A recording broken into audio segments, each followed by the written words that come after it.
Ma'asyiral muslimin yang dimuliakan Allah Subhanahu wa Ta'ala. Sebelum saya menjelaskan tentang perang Uhud ini, ada beberapa mukadimah yang ingin saya jelaskan. Kita tahu bahwa setelah kemenangan Nabi SAW di perang Badar, maka Nabi SAW dan para sahabatnya pulang ke Madinah dengan membawa kemenangan. Ketika dia pulang ke Madinah inilah maka bertepatan dengan wafatnya salah satu putri beliau, namanya Ruqayyah bintu Rasulullah SAW, istri daripada Utsman ibn Affan. Jadi setelah perang Badar, Rasul pulang, maka Ruqayyah meninggal dunia. Ini pula alasan kenapa Nabi SAW memerintahkan Utsman bin Affan untuk tidak ikut perang. Karena ketika Utsman hendak berperang bersama Rasul di Badar, tapi melihat kondisi putrinya Ruqayyah yang sedang sakit parah, maka Nabi SAW meminta Utsman untuk tidak ikut perang dan agar merawat istrinya, dan Rasul memberikan satu bagian kepada Utsman seolah-olah dia hadir dalam peperangan. Ini tidak benar kalau Utsman bin Affan itu tidak terlibat dalam perang Badar. Sebenarnya dia ingin berangkat ke perang Badar, tetapi karena perintah Rasul untuk merawat istrinya, makanya dia tidak ikut perang Badar. Jadi tidak ikut perang Badarnya karena perintah Rasul. Yang kedua, kita tahu bahwa sebelum perang Badar tidak ada istilah munafik. Artinya belum muncul orang-orang yang disebut orang-orang munafik, itu belum ada. Karena munafik itu muncul melihat kekuatan kaum muslimin. Ketika kaum muslimin lemah, tidak ada munafik. Lah nampaknya kekuatan kaum muslimin itu setelah terjadi perang Badar. Setelah terjadi perang Badar, kaum muslimin berhasil kemudian memenangkan peperangan melawan orang-orang Quraisy. Disinilah tampak kekuatan kaum muslimin. Maka ketika Nabi SAW pulang ke Madinah, maka mulailah di sini terjadi kemunafikan. Karena ada kekhawatiran dari orang-orang munafik. Ala ra'sihim Abdullah bin Ubay bin Salul, pemimpinnya Abdullah bin Ubay bin Salul ini, kalau Nabi SAW terus berkuasa di Madinah dan menyisihkan mereka semuanya, akhirnya mulailah orang-orang ini pura-pura masuk Islam, kemudian menjadi munafik dari dalam. Dan yang dimaksud munafik di sini adalah menampakkan Islam dan menyembunyikan kekufuran. Karena antum tidak bisa mengatakan si anuk munafik kecuali ada wahyu yang memberitahu. Di masyarakat kita itu kan gampang saja nuduh munafik ya. Munafik lo antum dari mana? Bosi anu munafik itu. Munafik itu lebih parah dibandingkan kafir ihwan.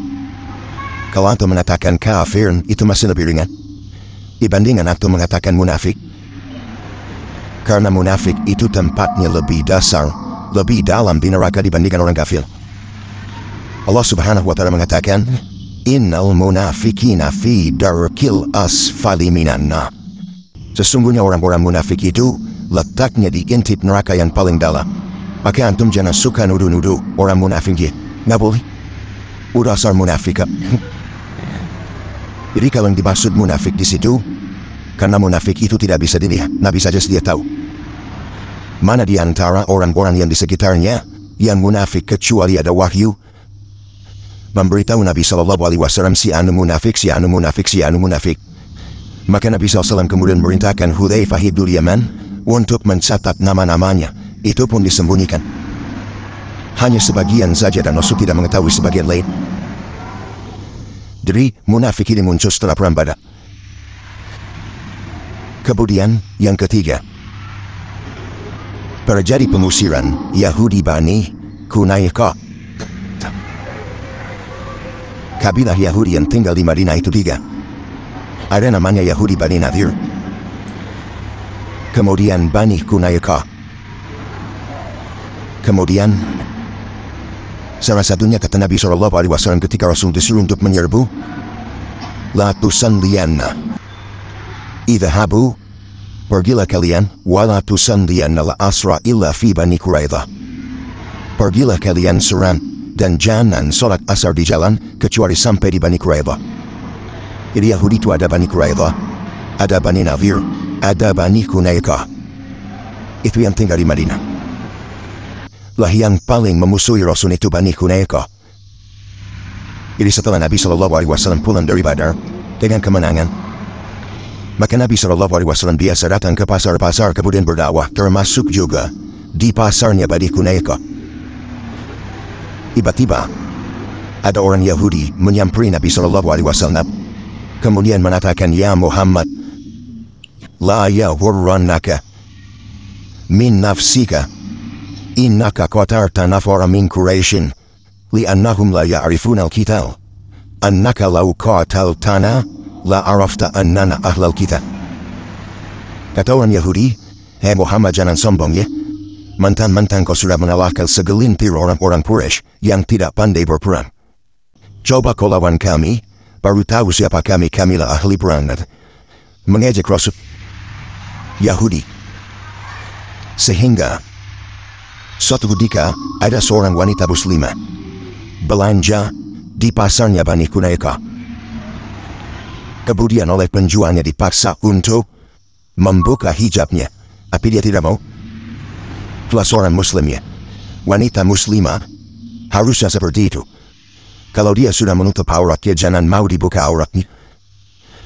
Rupanya ada Yahudi yang lainnya mengikat jilbabnya, kemudian diikatkan di kursinya. Jadi ketika wanita ini bangkit, jilbabnya ketarik, terbuka semua aurat.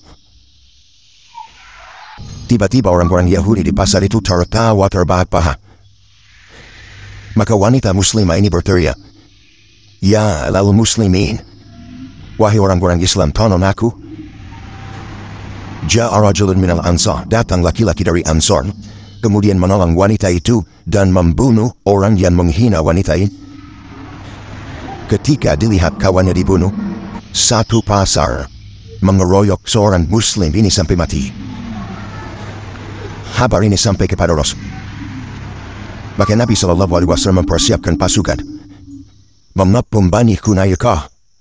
Karena mereka telah menyalahi perjanjian, mereka tidak paham bahwa mereka sudah tergabung dalam piagam Madinah untuk saling melindungi, untuk tidak saling menyerang. Tapi karena memang orang Yahudi sedari dulu sampai sekarang mereka lah yang suka merobek perjanjian, maka Nabi SAW marah, mempersiapkan pasukan besar dan hendak mengepung Bani Hunaykah. Di tengah jalan inilah Abdullah bin Ubay bin Salul, tokoh munafik, menarik tali Rasul dan mengatakan, Ya Rasulullah, masa gara-gara satu orang yang meninggal pun akan membunuh satu kabilah? Maafkan mereka. Kata Rasul, tidak, saya tidak akan maafkan mereka. Tapi terus orang-orang munafik ini menggembosi Rasul, sampai akhirnya Nabi SAW pun memaafkan mereka dengan syarat mereka harus keluar dari Madinah.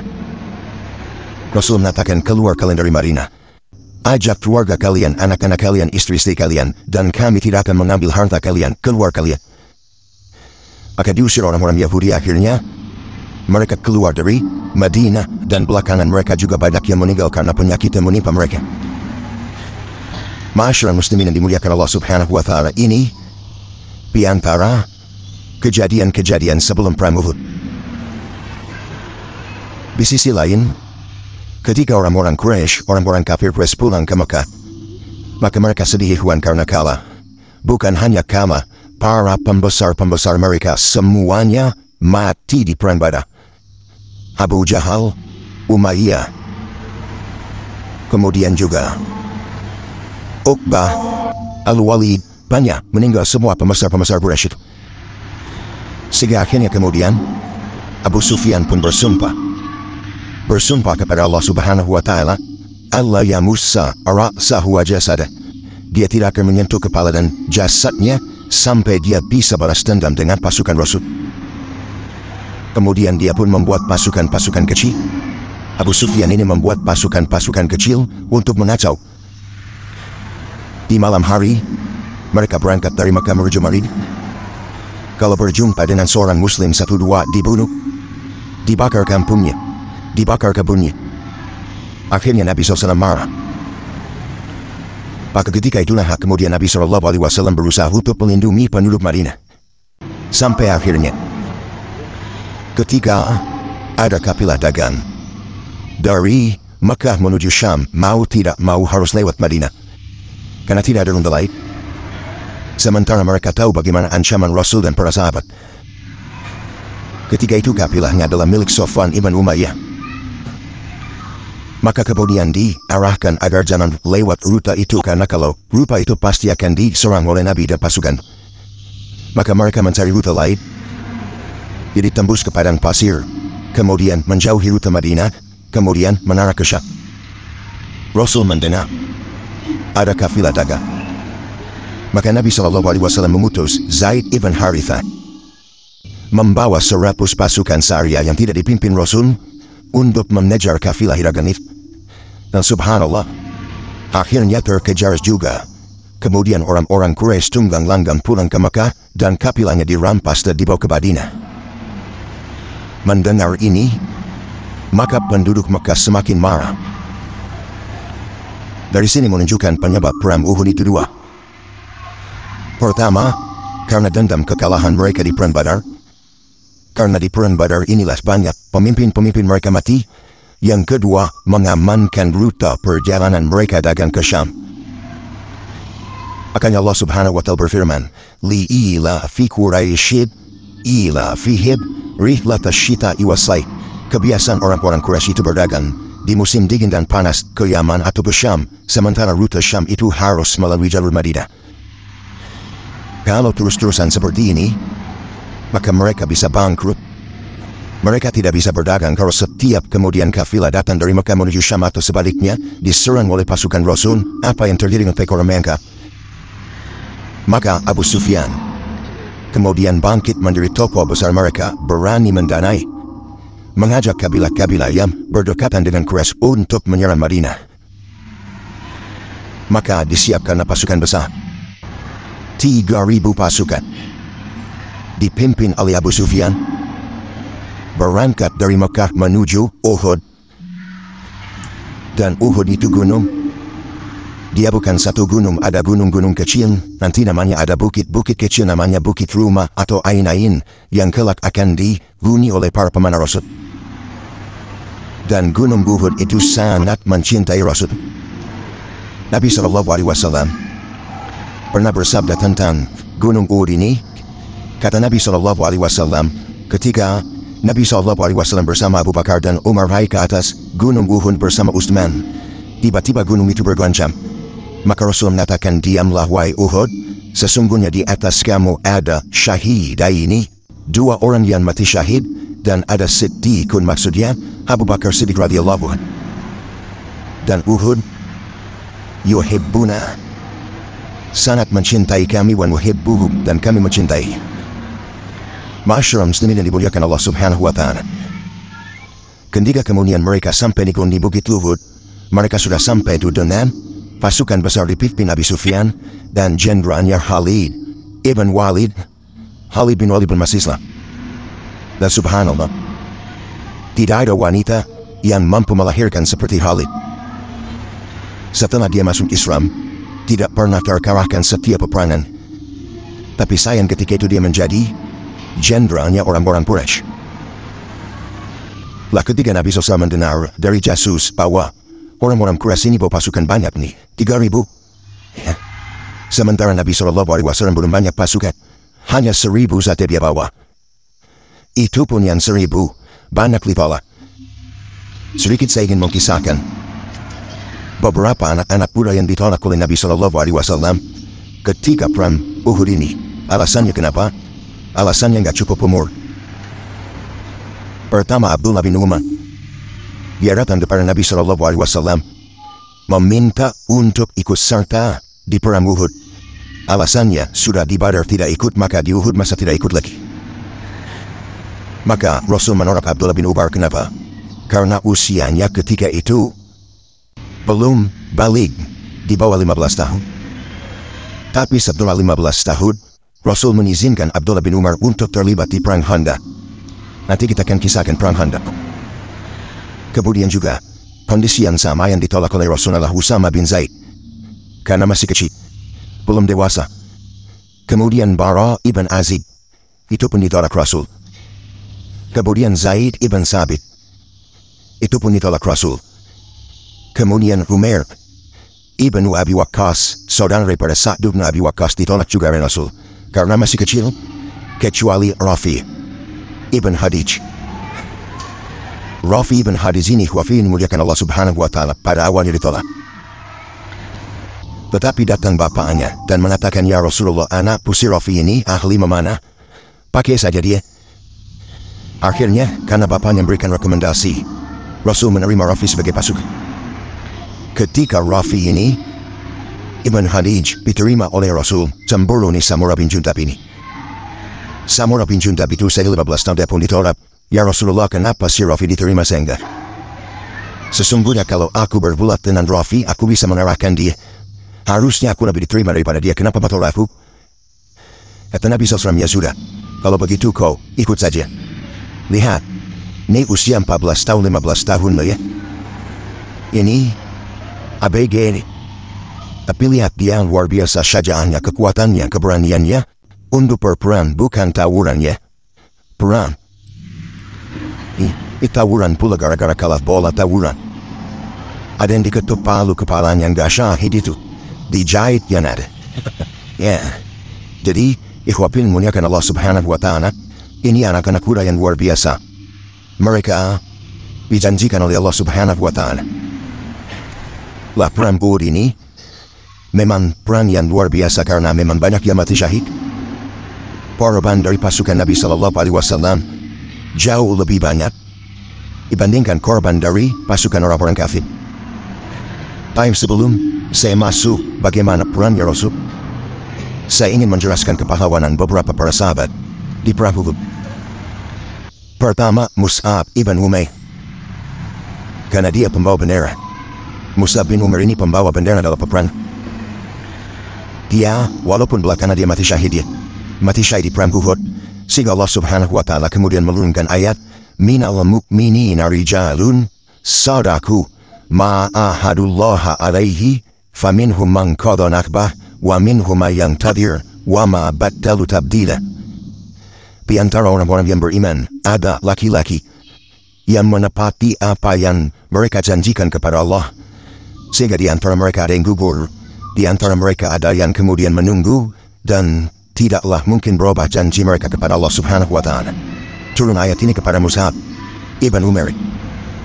Lah Mus'ab bin Umair ini perawakannya dan perlengkapan peperangannya itu proses seperti Nabi.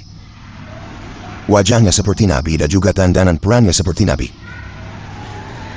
Jadi suatu ketika ada orang kafir namanya Ibnu Qamiyah, dia menghadang Mus'ab bin Umair disangkanya Nabi. Maka kemudian dia menebas Mus'ab karena Ibnu Qamiyah ini kuat, dia pemberani dari kalangan kafir yang sangat memusuhi Rasul. Kemudian ditebasnya oleh Ibnu Qamiyah Mus'ab bin Umair ini, sampai akhirnya Mus'ab pun gugur dan mati syahid. Tiba-tiba Ibnu Qamiyah mengatakan, qataltu Muhammadan, aku sudah membunuh Muhammad. Salah orang di. Tapi teriakan itu mengacaukan barisan kaum muslimin, sempat kemudian sebagian kaum muslimin tunggang langgang. Ya, gara-gara kemudian mendengar Rasul meninggal dunia. Lah Mus'ab bin Umair salah satu sahabat yang mati syahid. Ketika dia meninggal dunia, maka tidak ada kain kafan yang mengkafani jasadnya. Hanya sehelai kain yang kalau ditarik ke kepala, nampak kakinya. Kalau ditarik ke kaki, nampak kepalanya. Padahal Mus'ab bin Umair ini orang yang paling kaya di Mekah. Hidupnya enak, hidupnya senang, dimanjakan ibunya. Ketika masuk Islam dia tidak menampakkan keislamannya karena takut kepada ibunya. Tapi ketika kemudian banyak orang-orang Madinah yang masuk Islam yang berbaiat pada baiat pertama, kemudian mereka minta da'i supaya dikirim kepada mereka, maka yang pertama kali dikirim menjadi da'i dan awal safir pilih Islam adalah Mus'ab bin Umair. Dikirim ke Madinah, dan di tangan dia akhirnya Madinah kemudian banyak masuk Islam, sehingga ketika hijrah Rasul sudah enak karena sudah banyak masuk Islam. Dan itu jasanya Mus'ab bin Umair. Dia meninggal di perang Uhud, mati syahid. Kemudian yang kedua, Sa'ad bin Rabi. Sa'ad bin Rabi ini adalah seorang Ansar yang dipersaudarakan Nabi SAW siapa? Dengan Abdurrahman bin Auf. Dan dia orang berada ikhwan Sa'ad bin Rabi. Dialah yang mengatakan kepada Abdurrahman, "Ya Abdurrahman, aku punya 2 rumah, ambil salah satunya. Ya Abdurrahman, aku punya 2 kebun, ambil salah satunya. Ya Abdurrahman, aku punya 2 istri, lihat keduanya, mana yang paling kau sukai, ku ceraikan dia, selepas masa iddahnya, kau menikah dengan dia." Itulah Sa'ad bin Rabi. Kedermawanannya luar biasa. Sa'ad bin Rabi ini meninggal di perang Uhud. Bahkan ketika Nabi SAW selesai perang Uhud, dia memerintahkan para sahabat, "Cari Sa'ad bin Rabi. Di mana dia? Sedang apa dia? Kalau seandainya kalian menemui beliau, titipkan salam dariku kepadanya." Maka Zain ibn Sabit ketika itu mencari Sa'ad bin Rabi. Ketika berjumpa, rupanya dia sedang sakaratul maut. Maka kemudian kata Zaid bin Sabit, "Ya Sa'ad, aku diperintah Rasul untuk menyampaikan salam kepada." Maka kata Sa'ad, "Alaika wa alaihi salam." Kemudian Sa'ad mengatakan, "Katakan kepada Rasul, semoga Allah membalas kebaikan apa yang telah Allah berikan kepada seorang Nabi. Dan katakan kepada Ansar," lihat pesannya dia kepada Ansar, "katakan kepada kaumku Ansar, la udhra lakum indallah in hulisa ila rasulikum wa fikum ainun tatraf." Tidak ada udur kalian di hadapan Allah jika Nabi SAW tidak selamat sementara kalian selamat. Tidak ada udur, tidak ada alasan untuk beralasan di hadapan Allah ketika Nabi kalian gugur sementara kalian selamat. Ini perkataan yang sangat dalam ikhwan dari Sa'ad bin Rabi, dan beliau wafat di perang Uhud. Kemudian juga kisah yang ketiga, kisah Abdullah bin Haram, dan ini pernah saya kisahkan. Abdullah bin Haram, orang tua renta yang tidak layak jihad, tapi hatinya dicintai dengan jihad. Abdullah bin Haram, ayahanda Jabir bin Abdullah radhiyallahu anhu, dia datang kepada Rasul mendaftarkan dirinya untuk jihad di Uhud.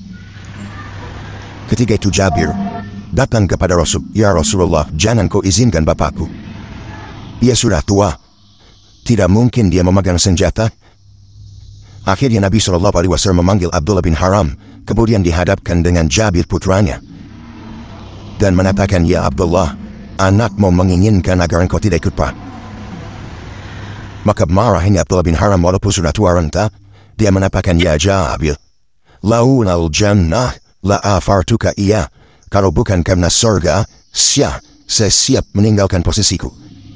Tapi di masalahnya surga saya nggak mau. Dari itulah kemudian Abdullah bin Haram diilhamkan bahwa dia orang yang pertama kali mati syahid. Dan subhanallah, betul, dia orang yang pertama mati syahid di perang Uhud. Makanya Allah Subhanahu wa Ta'ala berfirman, "Li ila fi Quraisy ila fihib rihlat asyita'i wasai."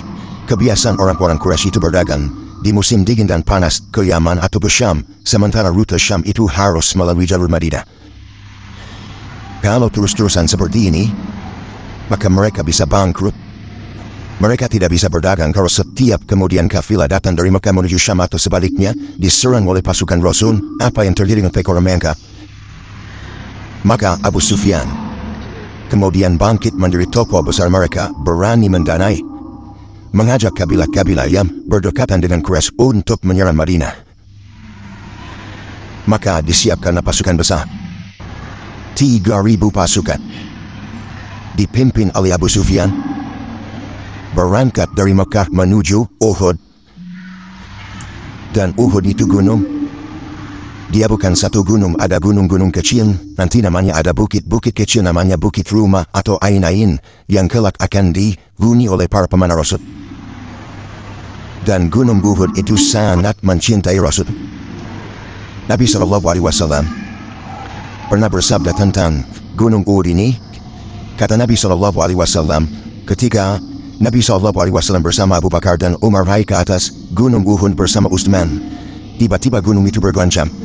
Maka Rasul mengatakan, diamlah wahai Uhud, sesungguhnya di atas kamu ada syahid ini, 2 orang yang mati syahid, dan ada Siddiqun, maksudnya Abu Bakar Siddiq radhiyallahu anhu.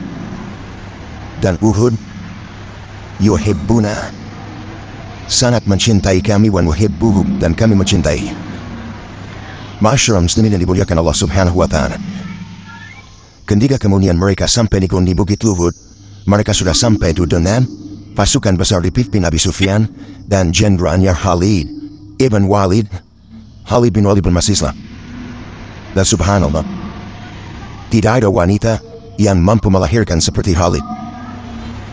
Setelah dia masuk Islam, tidak pernah terkalahkan setiap peperangan. Tapi sayang ketika itu dia menjadi jenderalnya orang-orang Quraisy. Lah ketika Nabi SAW mendengar dari jasus bahwa orang-orang Quraisy ini bawa pasukan banyak nih, 3.000. Ya. Sementara Nabi SAW belum banyak pasukan, hanya 1.000 saja dia bawa. Itu pun yang 1.000 banyak lipalah. Sedikit saya ingin mengkisahkan beberapa anak-anak muda yang ditolak oleh Nabi SAW ketika perang Uhud ini. Alasannya kenapa? Alasannya nggak cukup umur. Pertama, Abdullah bin Umar, dia datang kepada Nabi SAW meminta untuk ikut serta di perang Uhud. Alasannya, sudah di Badar tidak ikut, maka di Uhud masa tidak ikut lagi. Maka Rasul menolak Abdullah bin Umar. Kenapa? Karena usianya ketika itu belum balik, di bawah 15 tahun. Tapi setelah 15 tahun, Rasul mengizinkan Abdullah bin Umar untuk terlibat di perang Khandaq. Nanti kita akan kisahkan perang Khandaq. Kemudian juga, kondisi yang sama yang ditolak oleh Rasulullah Usama bin Zaid, karena masih kecil, belum dewasa. Kemudian Bara ibn Azib, itu pun ditolak Rasul.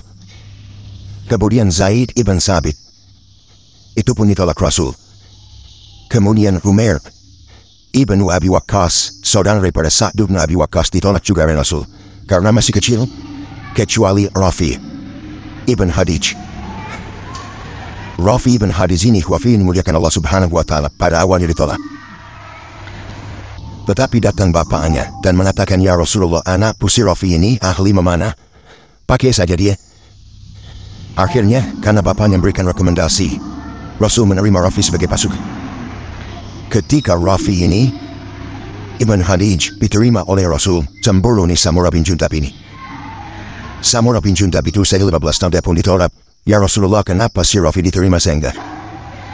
Sesungguhnya kalau aku berbuat dengan Rafi, aku bisa mengarahkan dia. Harusnya aku lebih diterima daripada dia. Kenapa bertolak aku? Kata Nabi SAW, ya sudah, kalau begitu kau ikut saja. Lihat, ini usia 14 tahun 15 tahun loh ya. Ini ABG ini. Tapi lihat dia luar biasa syaja'ahnya, kekuatannya, keberaniannya untuk berperang, bukan tawurannya. Perang. Tawuran pula gara-gara kalah bola tawuran. Ada yang diketuk palu kepalanya, yang gak syahid itu. Dijahit yang ada. Ya. Jadi, ikhwafin muliakan Allah Subhanahu wa ta'ala, ini anak-anak muda yang luar biasa. Mereka dijanjikan oleh Allah Subhanahu wa ta'ala. Lah perang Uhud ini memang perang yang luar biasa karena memang banyak yang mati syahid. Korban dari pasukan Nabi SAW jauh lebih banyak dibandingkan korban dari pasukan orang-orang kafir. Time sebelum saya masuk bagaimana perangnya Rasul, saya ingin menjelaskan kepahlawanan beberapa para sahabat di perang Uhud. Pertama, Mus'ab ibn Umair, karena dia pembawa bendera. Mus'ab bin Umair ini pembawa bendera dalam peperangan. Dia, walaupun belakangan dia mati syahid di perang Uhud, sehingga Allah Subhanahu wa ta'ala kemudian menurunkan ayat, minal mu'minina rijalun sadaku ma'ahadullaha alaihi faminhum man qada nahbah wa minhum man yantadhir wa ma baddalu tabdila. Di antara orang-orang yang beriman ada laki-laki yang menepati apa yang mereka janjikan kepada Allah, sehingga di antara mereka ada yang gugur Di antara mereka ada yang kemudian menunggu, dan tidaklah mungkin berubah janji mereka kepada Allah Subhanahu wa Ta'ala. Turun ayat ini kepada Mus'ab ibn Umair. Lah Mus'ab bin Umair ini perawakannya dan perlengkapan peperanannya itu proses seperti Nabi. Wajahnya seperti Nabi dan juga dandanan perannya seperti Nabi. Jadi suatu ketika ada orang kafir namanya Ibnu Qamiyah. Dia menghadang Mus'ab bin Umair disangkanya Nabi. Maka kemudian dia menebas Mus'ab karena Ibnu Qamiyah ini kuat, dia pemberani dari kalangan kafir yang sangat memusuhi Rasul. Kemudian ditebasnya oleh Ibnu Qamiyah Mus'ab bin Umair ini, sampai akhirnya Mus'ab pun gugur dan mati syahid. Tiba-tiba Ibnu Qamiyah mengatakan, "Qataltu Muhammadan, aku sudah membunuh Muhammad." Salah orang Tapi teriakan itu mengacaukan barisan kaum muslimin, sempat kemudian sebagian kaum muslimin tunggang langgang. Ya, gara-gara kemudian mendengar Rasul meninggal dunia. Lah Mus'ab bin Umair salah satu sahabat yang mati syahid. Ketika dia meninggal dunia, maka tidak ada kain kafan yang mengkafani jasadnya. Hanya sehelai kain yang kalau ditarik ke kepala, nampak kakinya. Kalau ditarik ke kaki, nampak kepalanya. Padahal Mus'ab bin Umair ini orang yang paling kaya di Mekah. Hidupnya enak, hidupnya senang, dimanjakan ibunya. Ketika masuk Islam dia tidak menampakkan keislamannya karena takut kepada ibunya. Tapi ketika kemudian banyak orang-orang Madinah yang masuk Islam yang berbaiat pada baiat pertama, kemudian mereka minta da'i supaya dikirim kepada mereka, maka yang pertama kali dikirim menjadi da'i dan awal safir pilih Islam adalah Mus'ab bin Umair. Dikirim ke Madinah. Dan di tangan dia, akhirnya Madinah kemudian banyak masuk Islam. Sehingga ketika hijrah Rasul sudah enak karena sudah banyak masuk Islam. Dan itu jasanya Mus'ab bin Umair. Dia meninggal di perang Uhud, mati syahid. Kemudian yang kedua, Sa'ad bin Rabi. Sa'ad bin Rabi ini adalah seorang Ansar yang dipersaudarakan Nabi SAW siapa? Dengan Abdurrahman bin Auf. Dan dia orang berada ikhwan Sa'ad bin Rabi. Dialah yang mengatakan kepada Abdurrahman, "Ya Abdurrahman, aku punya 2 rumah, ambil salah satunya. Ya Abdurrahman, aku punya 2 kebun, ambil salah satunya. Ya Abdurrahman, aku punya 2 istri, lihat keduanya, mana yang paling kau sukai, ku ceraikan dia, selepas masa iddahnya, kau menikah dengan dia." Itulah Sa'ad bin Rabi. Kedermawanannya luar biasa. Lah Sa'ad bin Rabi ini meninggal di perang Uhud.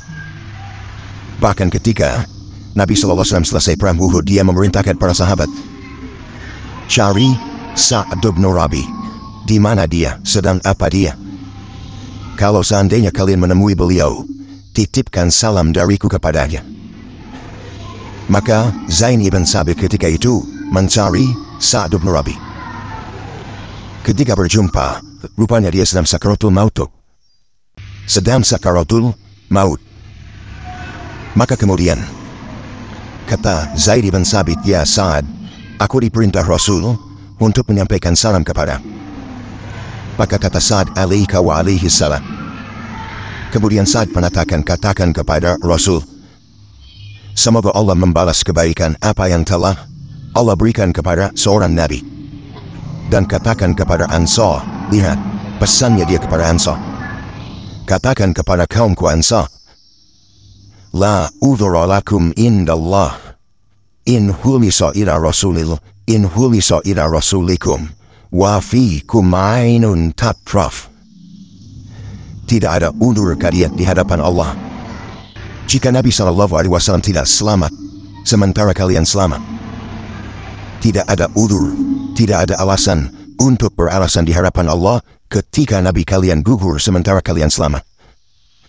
Ini perkataan yang sangat dalam ikhwan dari Sa'ad bin Rabi, dan beliau wafat di perang Uhud. Kemudian juga kisah yang ketiga, kisah Abdullah bin Haram, dan ini pernah saya kisahkan. Abdullah bin Haram, orang tua renta yang tidak layak jihad, tapi hatinya dicintai dengan jihad. Abdullah bin Haram, ayahanda Jabir bin Abdullah radhiyallahu anhu, dia datang kepada Rasul, mendaftarkan dirinya untuk jihad di Uhud. Ketika itu Jabir datang kepada Rasul, "Ya Rasulullah, jangan kau izinkan bapakku Ia sudah tua. Tidak mungkin dia memegang senjata. Akhirnya Nabi SAW memanggil Abdullah bin Haram, kemudian dihadapkan dengan Jabir putranya. Dan mengatakan, "Ya Abdullah, anakmu menginginkan agar engkau tidak ikut perang." Maka marahnya Abdullah bin Haram walaupun sudah tua renta, dia mengatakan, "Ya Jabir, laulal jannah la afartuka iya." Kalau bukan karena surga, saya siap meninggalkan posisiku. Tapi di masalahnya surga saya nggak mau. Dari setelah kemudian, Abdullah bin Haram diilhamkan bahwa dia orang yang pertama kali mati syahid. Dan subhanallah, betul, dia orang yang pertama mati syahid di perang Uhud.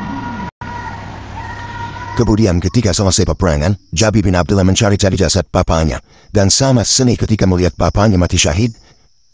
Karena itu orang tua satu-satunya sudah tidak punya ibu lagi, sementara Jabir memiliki adik-adik yang sangat kecil-kecil. Dalam riwayat, adik-adiknya itu 9, masih kecil-kecil, dia laki-laki sendiri yang paling tua. Coba antum punya adik-adik, adik antum kecil-kecil gitu, 9 orang.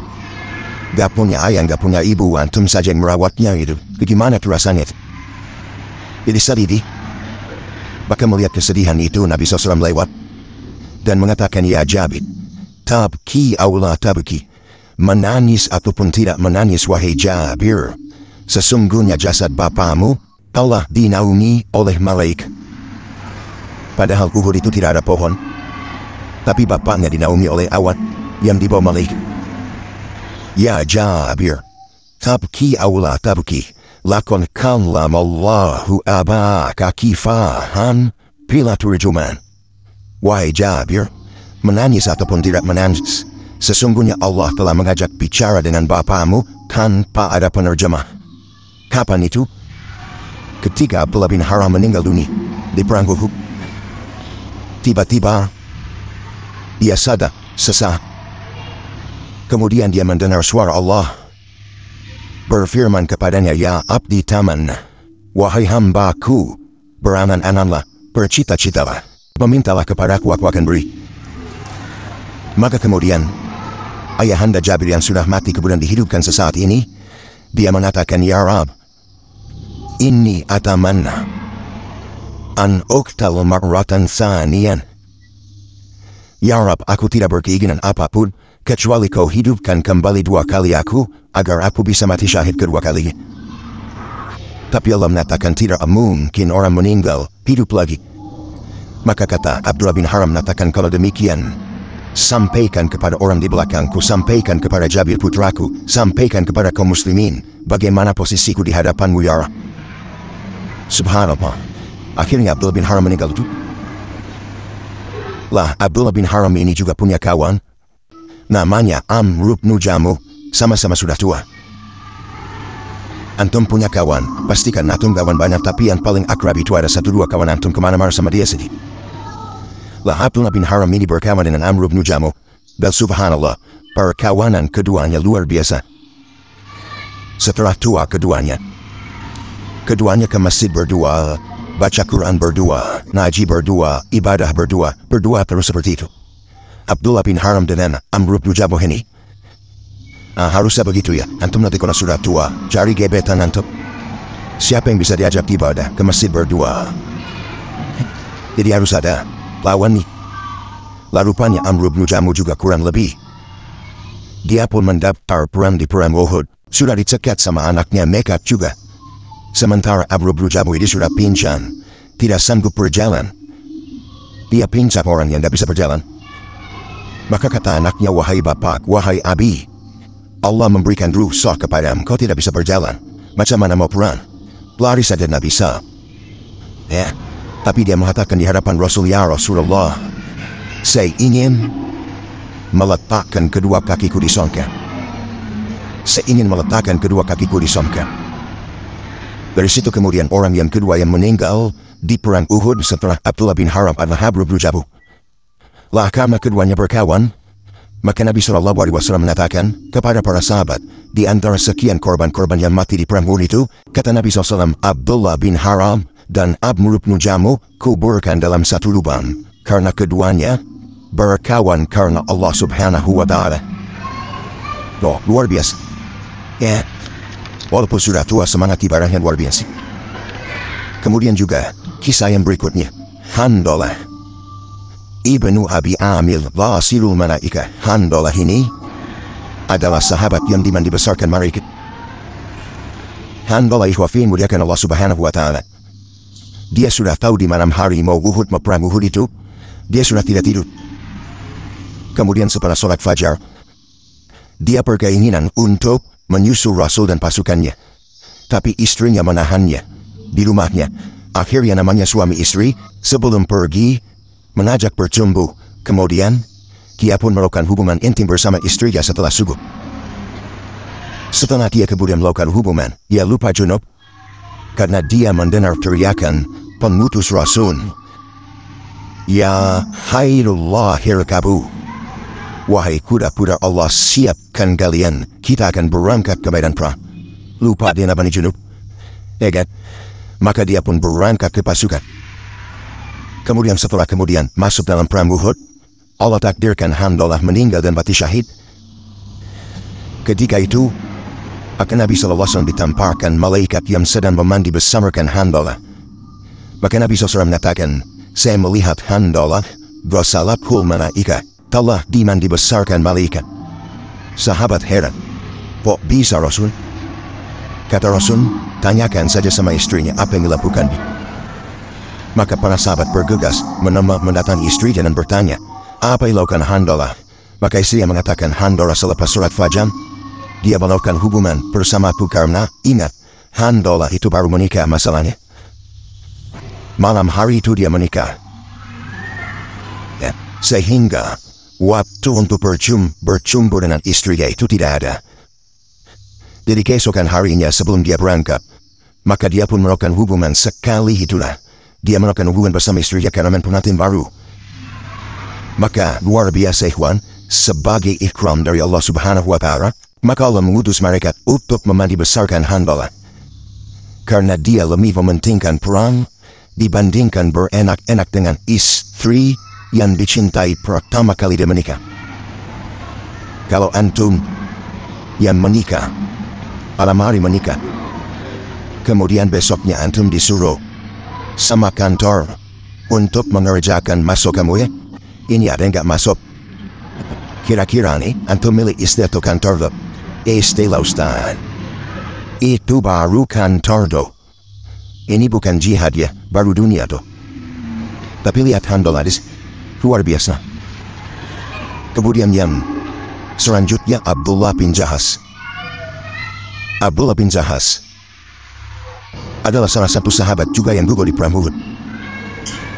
Dia berdoa sebelum berangkat ke perang Uhud, doanya begini, Allahumma aqsim alaika an alqal aduwa radan fayaktulunani summa yabkuru batni. Kemudian wa yahdau anfi summa tas'aluni fi madarik fa'akulu fi. Dia berdoa sebelum perang ini, ya Allah, aku bersumpah kepadamu agar kau perjumpakan aku dengan musuhku besok. Kemudian mereka membunuhku, kemudian mencabik-cabik perutku, kemudian memakan hidungku. Kemudian engkau bertanya, kenapa seperti itu? Maka aku katakan, fiik untukmu ya Rab, fiik untukmu ya Rab. Dan akhirnya dia pun dibunuh oleh Abu Hakam Ibn Akhnas Ibn Syarib al-Thaqafi. Kemudian dia pun dikubur bersama Hamzah bin Abdul Muttalib dalam satu lubang. Ya. Kemudian juga Hamzah bin Abdul Muttalib ini singa Allah dan Rasulnya Hamzah. Di awal peperangan saja 6 orang dibunuh langsung. Tapi Hamzah ini memang dibunuh tidak cara jantan. Dia dibunuh oleh Wahsy. Wahsy ini karena diiming-iming oleh tuannya kalau bisa membunuh Hamzah, maka hadiahnya diberikan. Akhirnya Wahsy ini karena tukang tembak, dia mengendap-endap tudiannya ingin membunuh Hamzah sangat tidak hendak terlibat dalam peperangan Raudala. Hamzah tahu Wahsy ini membahayakan bagi dia, tapi Hamzah tidak mempedulikan Wahsy karena disangka siapa Wahsy. Dia bukan apa-apa. Makanya kata para ulama, dalam peperangan tidak boleh ada keyakinan seperti ini. Jangan meremehkan siapapun. Boleh jadi yang meremehkan itu justru membunuh kita. Ketika Hamzah meremehkan Wahsy inilah ternyata Wahsy pula yang kemudian menusuk Hamzah dari belakang. Dan sebab itulah Hamzah kemudian meninggal dunia. Kemudian dicincang oleh Hindu. Karena dia marah, Hamzah yang telah membunuh keluarga Hindu. Setelah ketika itu, Wahsy pun belakangan masuk Islam kan. Maka dia pun menyesal karena telah membunuh orang yang paling dicintai Rasul. Ketika Wahsy masuk Islam, Rasul tidak mau melihat wajahnya. Kenapa terkenam dengan perbuatan jahatnya kepada Hamzah? Maka Nabi SAW mengatakan, ya sudah kalau kau masuk Islam silakan, tapi kalau ngaji paling belakang jangan kau harapkan wajahku di hadapanku. Karena terkenam dengan Hamzah.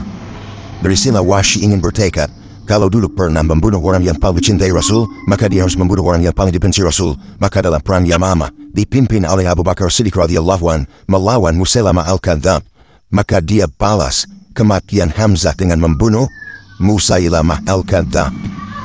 Wahsy akhirnya berhasil membunuh Musailamah al-Kadzdzab. Kemudian juga kisah yang lain, itu kisah laki-laki, banyaklah kisah laki-laki. Sekarang kita lihat kisah perempuan. Ini khusus untuk ibu-ibu pelajaran besar bu. Bagaimana seorang wanita di zaman Rasul. Di zaman Nabi SAW ada wanita namanya Ummu Imarah. Dengarkan bu ya, Ummu Imarah radhiyallahu anha. Kita tahu bahwa dalam perang itu ada seorang laki-laki kafir. Beberapa hari sengaja menggali parit, menggali lubang di sekitar Uhud itu, dengan keyakinan bahwa Rasul supaya masuk lubang itu. Dan subhanallah, keinginannya dikabulkan Allah. Ditakdirkan ketika Nabi SAW perang di Uhud, dia lupa dan tidak perhatian dengan lubang itu. Akhirnya Rasul terperosok ke dalam lubang itu. Maka Rasul pun dikeluarkan di lubang itu. Ditambah-tambah kemudian ada isu bahwa Rasul meninggal. Maka sahabat tunggang langgang, ketika itu Nabi SAW hanya dilindungi oleh 7 Ansar dan 2 Muhajirin. Talha dan Sa'd bin Abi Waqqas lebihnya orang-orang Ansar. Sementara Rasul dikepung oleh orang-orang Quraisy. Maka Ummu Imarah ketika itu wanita satu-satunya kebetulan berada di tengah-tengah peperangan. Melihat biar ke kanan Nabi SAW dikepung, maka dia melihat ada orang musyrik yang hendak memukul Rasul dari belakang dengan pedangnya. Dia lari. Setelah lari, kemudian dia langsung melesat dan membelakangi Nabi SAW dan punggungnya menjadi benteng bagi tubuh Rasul. Bayangkan, Ummu Imarah badannya punggungnya dijadikan tameng. Ketika seorang musyrik mengayunkan pedangnya, Anda bisa bayangkan kalau pedang mengenai badan Anda, para capik-capik itu. Ummu Imarah. Tapi subhanallah, Ummu Imarah tidak meninggal dunia. Dia masih tetap hidup 20 tahun setelah perang Uhud. Cuman dia pingsan saja. Tapi habis belakangnya ditepas-tepas pesonnya. Sehingga Nabi SAW mengatakan, ya Umma Imarati, Allah tak yakin, wahai Umma Imarah, kau tidak akan kuat. Kau tidak akan kuat. Tapi dia mengatakan, aku kuat Rasul, aku kuat. Utek, summa utek, aku kuat wahai Rasul, aku kuat wahai Rasul. Walaki, uridu morafakaka fil jannah. Rasul, biar mahaku seperti ini. Aku hanya satu, tolong jadikan aku temanmu di surga. Maka kemudian datang anaknya Ummu Imarah dan mengatakan, ya ummi wa ibuku. Kata Ummu Imarah, da'ani, tinggalkan aku. Idhab ila Rasulillah SAW, fa innahu awla bil inqadi minni. Karena Nabi SAW lebih berhak untuk engkau tolong daripada aku. Lihat bagaimana keberanian Ummu Imarah. Luar biasa menolong agama Allah. Menolong agama Allah padahal berat sekali tanpa mandi. Tapi kalau untuk agama Allah tidak berat bagi diri. Bagi Anda ibu-ibu yang melaksanakan sunnah Nabi SAW berusaha untuk memakai jilbab, menutup aurat, berbuat baik kepada suaminya, senantiasa beribadah di rumahnya, apa yang tidak kuat bagi Anda? Lihat Ummu Imarah, nyawa dia taruhkan. Bahkan ada Ummu Sa'ad. Ia punya anak namanya Amr bin Mu'ad. Amr bin Mu'ad syahid di perang Uhud. Tetapi ketika dia mencari-cari putranya, Maka Nabi SAW mengatakan, "Ya Umma Sa'adin, al-bashiri wa bashiri ahlikum. Inna tatlahum qad tarafaku fil jannata jami'an." Ya Ummu Sa'ad, berikan kabar kepada keluargamu dengan kabar yang baik. Karena sesungguhnya seluruh yang korban perang Uhud, semuanya sudah diangkat dan mereka semua sudah disangka. Maka dia mengatakan, "Radina ya Rasulullah, wa man yabki alaihim ba'da hadha." Kami ridho dengan engkau hai Rasul, maka setelah ini tidak ada tangisan lagi bagi kami. Karena kami sudah senang, anak kami masuk sangka. Bahkan ada seorang wanita, bapaknya meninggal di perang Uhud, suaminya meninggal di perang Uhud, anaknya meninggal di perang Uhud. Dia justru mencari Rasul. Dikatakan kepada wanita ini, "Bapakmu meninggal." Maka dia mengatakan, "Wa ma fa'ala Rasulullah." Lalu apa yang dilakukan Rasul? Suamimu meninggal. Dia pun mengatakan, "Wa ma fa'ala Rasulullah." Lalu bagaimana kondisi Rasulullah? Kemudian dikatakan, "Ibnu Kamat, anakmu meninggal." Maka dia mengatakan, "Wa ma fa'ala Rasulullah." Saya tidak bertanya di mana bagaimana kondisi Rasul. Orang-orang heran mengatakan, "Ya fulana, dihabarkan kepadamu bapakmu, suamimu dan anakmu meninggal. Kenapa kau tidak bersedih?" Kemudian dia mengatakan, "Tidak, pikiranku hanya kepada Rasul. Tolong antarkan aku kepada Rasul." Akhirnya diantarkan kepada Nabi SAW. Setelah di hadapan Rasul dan melihat Rasul selamat, maka dia mengatakan, "Kullu musibatin ba'daka ya Rasulullah zalalun." Setiap musibah setelah aku melihat wahai Rasul, semuanya menjadi kecil. Nggak ada apa-apa. Lihat, ini jagoan-jagoan wanita di perang Uhud. Ya, luar biasa. Bahkan Anas bin Nadhr radhiyallahu an, dia itu tidak ikut perang Uhud. Dia seorang musafir, baru datang dari safar. Tiba-tiba ada pasukan Uhud yang tunggang langgang ketemu di jalan. Kata Anas bin Nadhr, "Kenapa kalian berlarian?" Maka mereka mengatakan, "Nabi SAW meninggal dunia. Muhammad SAW meninggal dunia." Kata Anas bin Nadhr, "Demi Allah, kalau seandainya kalian hidup sementara Nabi SAW meninggal dunia, maka ini kehidupan yang tidak ada faedahnya. Berangkat kalian, kembali kalian ke Uhud." Akhirnya Anas bin Nadhr mengembalikan pasukan itu. Sesampainya di Uhud dia mengatakan, "Wallahi demi Allah, inilah ajidu raihatal jannah min kibalil Uhud." Demi Allah, aku sudah mencium bau surga di balik bukit Uhud ini. Maka dia berperang habis-habisan, kemudian mati syahid. Anas bin Nadhr dari sini menunjukkan bau-bau surga itu bisa ke bumi. Bisa sampai ke bumi, buktinya Anas bin Nadhr mencium bau surga. Ya tentu orang-orang tertentu saja ya. Bukan berarti antum lewat, ini harum ini, bau surga napanya. Jadi orang-orang yang tertentu yang akan mendapatkan itu. Taib, ini diantara jagoan-jagoan sahabat-sahabat di perang Uhud. Kita akan urut bagaimana peristiwa Uhud ini. Masyarakat muslimin yang dimuliakan Allah Subhanahu wa Ta'ala. Setelah kemudian kaum muslimin dikumpulkan Nabi SAW. Nabi SAW sempat bermimpi di malam hari. Bermimpi di malam harinya, kemudian takwilnya itu dibagi tiga. Pertama, akan terjadi sesuatu musibah kepada kaum muslimin di perang Uhud. Yang kedua, akan terjadi pembunuhan kepada Hamzah dan mati syahid, dan dialah Sayyidus Syuhada. Yang ketiga, setelah pulangnya mereka dari perang Uhud, maka ada kebaikan yang akan mengangkat derajat kaum muslimin. Ini di antara tiga takwil mimpi Nabi SAW. Akan Nabi SAW mengumpulkan para sahabat ketika itu 1000 orang. Nabi sebenarnya tidak mau berangkat ke Uhud. Nabi tidak mau. Nabi itu ingin tetap di Madinah menghadang musuh. Dan idenya Nabi ini disepakati oleh pemimpin munafik, Abdullah bin Ubay. Tapi bukan berarti kesepakatan Abdullah bin Ubay dengan Rasul karena rasa cinta Abdullah kepada Rasul, tidak. Dia seorang munafik. Dia memang setuju dengan pendapat Rasul biar tidak ikut perang, biar bisa sembunyi di rumahnya, maksudnya. Pelarang munafik. Tapi banyak anak-anak muda yang tidak ikut perang Badar. Ningompori, biasa anak muda tukang gomput. Datang kepada Rasul, "Kami sudah tidak ikut perang Badar. Masa kami akan tinggal di sini keluar kita?" Dan rupanya pendapat ini dikuatkan Hamzah. Melihat Hamzah mengikut anak-anak muda, tergerak Rasul untuk keluar juga akhirnya, padahal di awal dia tidak mau keluar, dan itu pendapat Rasul.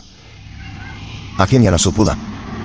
Masuk ke rumahnya, dia mandi, sholat, setelah itu memakai dandanan perang, baju besi, tombak, pedang, perisai, tutup kepala, kemudian keluar.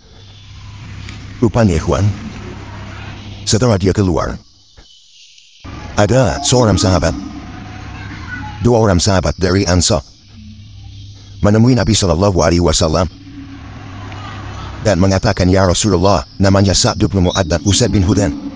Jadi Sa'd bin Mu'adh adalah pemimpin Aus dan juga Khazraj. Kemudian Usaid bin Hudair ma'ruf datang kepada Rasul dan mengatakan, "Ya Rasul, sebaiknya kau tidak, jangan terpengaruh dengan anak-anak kuda itu. Kami orang Madinah lebih paham posisi. Tapi terserah anda kalau mau kita keluar." Tapi Nabi SAW mengatakan, "Marakana lin Nabi idha labi salut matahu an yado'aha hatta yakdiyallahu ta'ala amran kana maf'ula." Atau kama kala Nabi SAW, tidak layak bagi seorang Nabi kalau baju masih sudah nempel di badannya untuk dilempahkan kembali sampai Allah memutuskan perkaranya. Artinya kalau sudah dipakai haruskan sudah telat. Maka berangkatlah 1000 pasukan menuju Rupanya wafin wujudkan Allah Subhanahu wa Ta'ala. Berangkat setelah sholat asar, kemudian berjalan ke Uhud sampai maghrib, sholat maghrib kemudian isya. Kemudian di tengah malam itulah Nabi SAW berdoa kepada Allah Subhanahu wa Ta'ala untuk kemenangan. Maka di tengah malam itulah tiba-tiba Abdullah bin Ubay berkhianat. Dia memprovokasi sebagian pasukan untuk tidak ikut perang karena melihat banyaknya pasukan lawan. Cukup orang munafik. Akhirnya dibawanya 300 pasukan kembali ke Madinah, sisanya 700 melawan 3000. 700 melawan 3000. Maka tepat pada bulan Syawal di tahun 3 Hijriah. Kalau perang Badar bulan Ramadan beda 1 bulan. Di tahun 2 Hijriah. Kalau perang 3 Hijriah di bulan Syawal, ada yang mengatakan hari Sabtu, ada yang mengatakan hari Ahad. Maka keesokan harinya Nabi SAW bergerak. Ketika itu melihat pasukan semakin sedikit dari 1000 menjadi 700, maka dua kabilah yang lain dia merasa ragu. Di antaranya adalah kabilah Bani Salamah dan kabilah Bani Harith. Pulang juga ikut Abdullah bin Ubay itu. Tapi kemudian diyakinkan. Kemudian Allah menetapkan hati kedua kabilah ini. Akhirnya mereka pun tetap bersama Rasul, sehingga Allah turunkan surah Al-Imran ayat 122 kalau tidak salah. "Idh hammat ta'ifatani minkum an tabsyara wallahu waliyukuma wa 'alallahi falyatawakkalul mu'minun." Ketika dua pasukan mulai ragu-ragu, maka Allah menjadi wali keduanya, dan hendaklah orang yang beriman bertawakal kepada Allah Subhanahu wa Ta'ala. Baik, keesokan harinya berjumpa dua pasukan ini. Ketika itu Rasul membagi dua pasukan menjadi dua. Pertama, pasukan yang diletakkan di Bukit Rumah atau disebut dengan Bukit Ainain, yang sekarang menjadi kuburan syuhada pada Syuhada Uhud. 70 syuhada Uhud dikubur di situ karena ketika dikubur di bawah terjadi banjir. Ingat, syuhada Uhud itu pernah banjir. Bukan dulu baru-baru. Ya, pada era Raja siapa di Saudi terjadi banjir besar. Kemudian banjir ini sampai ke kuburan syuhada. Akhirnya apa? Jasadnya naik, namanya pasir. Ya kan, kena air naik tuh. Subhanallah. Semua jasad syuhada Uhud tidak ada yang berubah. Sampai hari ini. Akalnya kerajaan Saudi kemudian dipindah kuburannya di atas kan naik di atas lagi. Ya di bukit yang dulunya tempat pemanas air kalau banjir tidak terkena air lagi. Sampai Hamzah nampak jahitan. Orang tahu siapa Hamzah karena dibedel oleh Hindu, nggak nampak ini Hamzah. Dari itu keajaiban dunia. Ya. Jadi ketika Nabi SAW menempatkan 50 pemanah dipimpin oleh Zubair Al-Ansari, dipimpin oleh Zubair Al-Ansari, Abdullah bin Zubair Al-Ansari, 50 pemanah, maka sisanya bersama Rasul, dipimpin Rasul langsung. Kemudian Abu Bakar Siddiq, Mus'ab bin Umair dan yang lainnya. Subhanallah, di awal peperangan mana setiap narakan perang tadi, siapapun jagoan orang Quraisy bisa ditepas oleh jagoan orang Islam. Dan sistem mubarazah itu maksudnya perang tanding mana jagoanmu ni jagoanku, mana jagoanmu ni jagoanku, sampai puluhan dikeluarkan dari jagoan mereka. Tetap kalah oleh jagoan kaum muslimin, hanya beberapa jagoan muslim yang meninggal, tapi sebagian besar jagoannya orang kafir meninggal, dan itu sudah mengecilkan mereka. Maka di awal peperangan Nabi SAW menang. Lah orang-orang yang di atas itu para pemanah nanti diletakkan, takut ada pasukan dari belakang. Makanya mereka siap-siap pemanah dari atas. Lah Khalid bin Walid itu 3 kali berusaha untuk naik ke Bukit Ain, tidak bisa. Serang ditembaki panah. Sampai ketika kaum muslimin lengah, kemudian beristihad untuk turun karena melihat Abu Sufyan lari, pasukan Abu Sufyan juga tunggang langgang. Lari semuanya. Maka dari atas 40 pemanah ingin turun ke bawah, kata pimpinannya Abdullah bin Zubair Ansari tanah. Apapun yang terjadi Rasul pernah ngomong, apakah kami harus mati atau menang, jangan pernah turun. Itu kata Nabi. Tapi 40 sahabat ini beristihad sehingga sisanya 10 mereka terpaksa turun. Ketika mereka turun, Khalid melihatnya, maka dia bawa pasukan memutar bukit, akhirnya menyusul 40 orang ini dari belakang. Sebentar saja, dengan satu tangan Khalid bisa membunuh 10 para sahabat Rasul.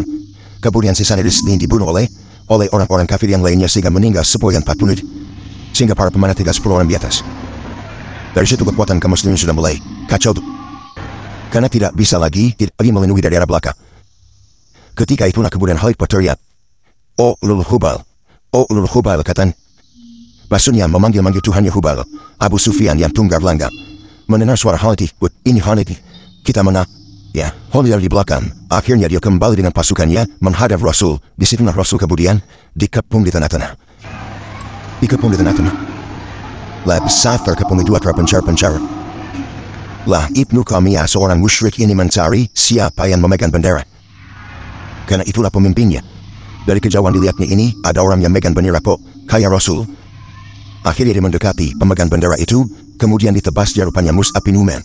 Dan syahid di tangan Ibnu Qamiyah. Ketika dia berhasil membunuh Mus'ab, dia sangka Rasul, tiba-tiba berteriak, "Qataltu Muhammad," apa sudah membunuh Muhammad. Mendengar sahabat, para Rasul meninggal dunia. Langsung tunggang langgang. Lari ke sana, lari ke sini. Pokoknya mereka ada yang terdiam, ada yang lari, ada yang sudah putus asa. Pokoknya kondisi sana ketika itu sangat luar biasa mencekam. Sampai akhirnya Nabi SAW terperosok ke dalam jurang yang sudah disiapkan berhari-hari. Masuk perangkap Rasul. Ketika Nabi SAW masuk perangkap, itulah datang Ibnu Qamiyah membawa pedangnya, kemudian menghantamnya di atas kepala Rasul sehingga helm penutup kepala Rasul pecah jadi dua, serpihannya masuk di pipi Rasul sampai dalam. Darah di mana-mana. Kemudian Rasulullah SAW hampir sempoyongan sakit, pinggang sakit, gigi karena retak giginya. Giginya patah. Ya, maka Nabi SAW kemudian mengatakan, "Halumu ya ashabi, kemari wahai sahabatku." Maka datanglah 7 orang dari Muhajirin, dari Ansar, dan 2 orang dari Muhajirin. Terus membela Rasul. Akhirnya 7 orang dari Ansar ini meninggal juga. Ketika itu Talha dan Sa'd bin Abi Waqqas sisa 2. Dari situlah maka ketika melihat Rasul sedang terdesak, datanglah Abu Bakar, datanglah Umar, datanglah Ali, datang para sahabat yang lain. Tapi ini isu Rasul meninggal sudah kemana-mana. Ya. Maka kemudian Abu Sufyan mendatangi Umar bin Khattab radhiyallahu anhu mengatakan, "Oh Ulul Hubal, Maha tinggi Hubal." Maka Rasul mengatakan, jawab ucapan si Abu Sufyan, "Allahu a'la wa ajal," Allah lebih tinggi dan lebih mulia. Kemudian Abu Sufyan menjawab kepada Umar bin Khattab dan pasukan kaum muslimin, "Lana al-Uzza wala Uzza laku," kami punya Uzza, kalian tidak punya Uzza. Ya. Kata Rasul jawab, "Allahu maulana la maula laku."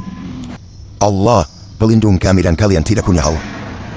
Kemudian Abu Sufyan mengatakan, hari ini adalah ganti hari kemarin, maksudnya hari ini ganti dari perang Badar. Ya, perang Badar kami kalah, tapi ini ganti ya. Maka Umar mengatakan, tidak, ini bukan ganti kalian. Orang-orang yang terbunuh di antara kami masuk surga, dan orang-orang yang terbunuh di antara kalian pasti masuk neraka. Akhirnya Sultan kata Abu Sufyan, "Ya Abu Umar, anshudukallah, tolong jujur, apakah Muhammad masih hidup?" Maka Umar mengatakan, "Ya, dan engkau akan mendengar ucapannya." Maka kata Abu Sufyan, "Demi Allah, engkau lebih jujur dibandingkan Ibnu Qamiyah." Lihat, maka Nabi SAW pun kemudian diselamatkan, naik ke atas gunung. Sesampainya di atas gunung Gunung Uhud, Rasul sedang beristirahat. Serpihan besi itu nancap di pipi, nggak ada yang bisa mencabut. Abu Bakar Siddiq radhiyallahu anhu berusaha mencabut, tapi tidak bisa. Maka kemudian datanglah Abu Ubaidah Ibnul Jarrah radhiyallahu anhu, dia cabut dengan gerahamnya, dengan gigi depannya. Akhirnya ketika tercabut serpihan besi yang menancap di pipi Rasul, patah pula gigi keduanya. Sahabat yang melihat, tiba-tiba melihat wajah Abu Ubaidah berbeda, dan mengatakan, "Ma ra'aina Aba Ubaidah al-Jamal. Minhad, kami tidak pernah melihat Abu Ubaidah seindah ini mukanya. Setelah giginya rompang, justru lebih tampan, lebih indah, karena Allah muliakan. Coba hantum kalau ampam lebih cakep apa lebih tuan. Ini makin lebih indah gitu kan wajahnya. Kenapa? Dia yang mencabut. Ya. Kemudian datang Malik ibn Sinan. Melihat namanya dicabut Ikhwan, otomatis darahnya muncrat. Darah itu tidak bisa dihentikan. Maka datang Malik ibn Sinan malah kemudian menyerot darah itu bukan menumpahkan, malah ditelan sama dia. Ditelan darah Rasul. Kata Rasul, mujaya Malik, muntahkan wahai Malik. La. Kata Rasul, mujaya Malik, muntahkan ya Malik. La. Nama muntahkan. Akhirnya Nabi SAW mengatakan, tidak akan mungkin tersentuh neraka orang yang darahnya bercampur dengan darah umat Rasul. Dari surah kemudian datanglah wanita-wanita yang menolong Rasul, datanglah Fatimah, datanglah Ubu Sulaim, kemudian berabat Nabi SAW. Luar biasa. Ya. Kemudian Nabi SAW pun diselamatkan dan pulang ke Madinah. Dari sini banyak pelajaran besar di perang Uhud. Kekalahan akibat daripada perselisihan para sahabat kepada Rasul. Makanya saya ingatkan dengan firman Allah Subhanahu wa taala, "Falyahdharil ladzina yukhalifuna an amri an tusibahum fitnah aw yusibahum adzabun alim." Hendaklah takut siapapun yang menyelisih perintah Rasul. Pasti akan ditimpa fitnah kepada mereka atau adab yang pedih. Maka perang Uhud ini pelajaran besar. Kekalahan kaum muslimin karena mereka tidak menuruti perintah Rasulullah sallallahu alaihi wasallam. Untuk mengakhiri cerita ini, ada satu kisah di perang Uhud tentang seorang laki-laki yang membunuh dengan ganas dan gagah berani. Banyak kaum musyrikin tumbang di tangannya. Sahabat memujinya dan mengatakan, innakum min ahli jannah ya Rasulullah. Rasul, pasti dia masuk surga. Tapi Rasul mengatakan, la, huwa min ahlina, dia termasuk penduduk neraka. Kemudian sahabat mengatakan, ya Rasulullah, dia sudah banyak membunuh musyrikun. Kata Rasulullah, kau lihat kematiannya. Dia bukan mati karena syahid, tapi mati bunuh diri. Ketika tembak yang menancap di dadanya, tidak kuat karena menahan rasa sakitnya, supaya cepat mati, akhirnya dia tancapkan sekalian biar cepat mati. Berarti dia bukan mati karena tembak musuh, tapi mati karena bunuh diri. Dari sini menunjukkan bahwa jihad itu karena Allah. Karena ada juga yang terlibat dalam perang ini, orang yang tidak pernah sujud. Usairim namanya. Ada seorang yang namanya Usairim, seorang Yahudi. Dia ingin terlibat dalam perang Uhud, belum masuk Islam. Tapi setelah pertempuran, dia berlangsung dan ikut perang, tiba-tiba dia bersyahadat kepada Rasul, bersyahadat kepada Allah, asyhadu an la ilaha illallah wa asyhadu anna Muhammadan Rasulullah. Kemudian dia mati syahid. Kata Abu Hurairah, maukah aku tunjukkan kalian kepada seorang yang tidak pernah sujud walaupun satu kali, tapi dia termasuk ahli surga? Kemudian Rasul mengatakan, dialah Usairi. Usairi tidak pernah sujud tapi masuk surga. Ya, luar biasa.